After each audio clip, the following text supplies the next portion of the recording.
2 రోజులుగా ఈ పోస్ట్ చాలా వైరల్ అవుతుంది. సోషల్ మీడియాలో బెంగళూరు చెందిన ఒక క్యాపిటలిస్ట్ చేసిన పోస్ట్ ఇది.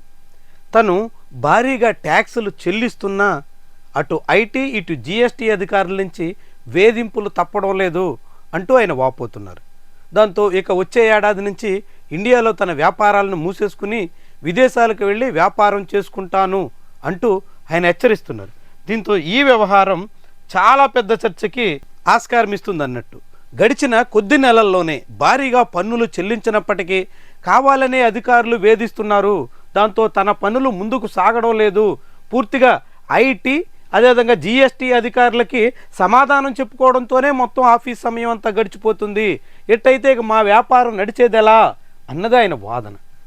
మొత్తం ఇండియన్ సొసైటీలో 4-5% మంది పన్నులు కడుతుంటే ఆ పన్నులు కట్టినటువంటి వాళ్ళని ఎట్టా వేధిస్తారా అంటూ రోహిత్ ష్రాఫ్ అనేటువంటి పెట్టుబడిదారుడు తన ఆవేదనను సోషల్ మీడియాలో పోస్ట్ చేశారు.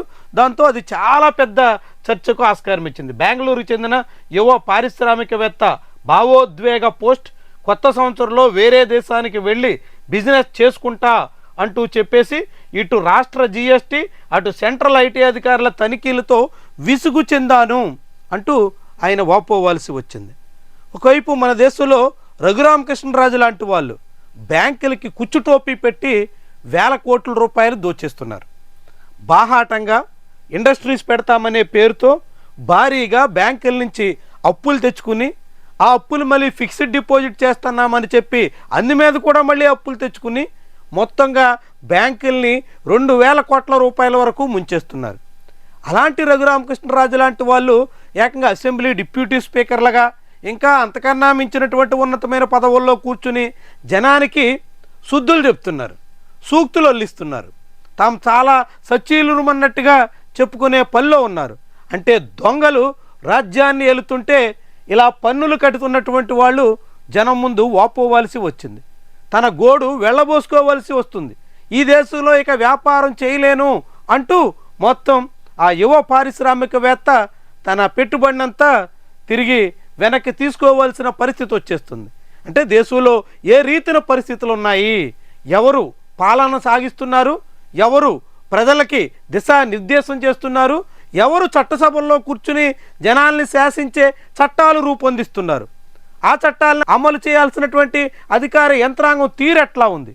చాలా కీలకమైనటువంటి అంశం ఇప్పుడు సోషల్ మీడియాలో చాలా చాలా పెద్ద చర్చ సాగుతున్నటువంటి విషయం కూడా. మనం ఒక ఉదాహరణ చెప్పుకోవాలి. చాలా బాగా ట్రెండ్ అయినటువంటి ఒక చిన్న ఉదాహరణ. ఒకసారి ఒక పరిశ్రమ మీద జీఎస్టీ అధికారులు దాడులు చేశారట. నువ్వు నిబంధనలు పాటించడం లేదు అంటూ అతనికి నోటీసులు ఇచ్చారట. అదేంటి, నేను మొత్తం అన్ని రకాల నిబంధనలు పాటించాను కదా అని ఆ పరిశ్రమ పెట్టినటువంటి వ్యక్తి అడిగాడట. అంటే సాధారణ మధ్యతరగతి పెట్టుబడిదారుడు అన్నట్టు. కార్పొరేట్ అంబానీ అదానీల దగ్గరికి వెళ్ళరు, సాధారణ మధ్యతరగతి పెట్టుబడిదారులు అన్నట్టు. వాళ్ళ దగ్గరికి వెళ్తే ఆ ఇండస్ట్రియలిస్టు నేను నిబంధనలన్నీ పాటించాను కదా అని అధికారుల ముందు వాపోయాడట.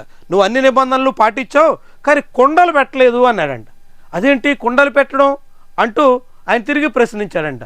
మరి కార్మికులు పనిచేస్తున్నటువంటి వాళ్ళకి దాహం తీర్చాలంటే నీళ్లు ఉండాలి కదా, నీళ్లకు తగ్గట్టుగా కుండలు ఏర్పాటు చేయాలి కదా, నువ్వు ఆ కుండలు అక్కడ సిద్ధం చేయలేదు అంటూ అధికారులు ఫైన్ వేశారంట.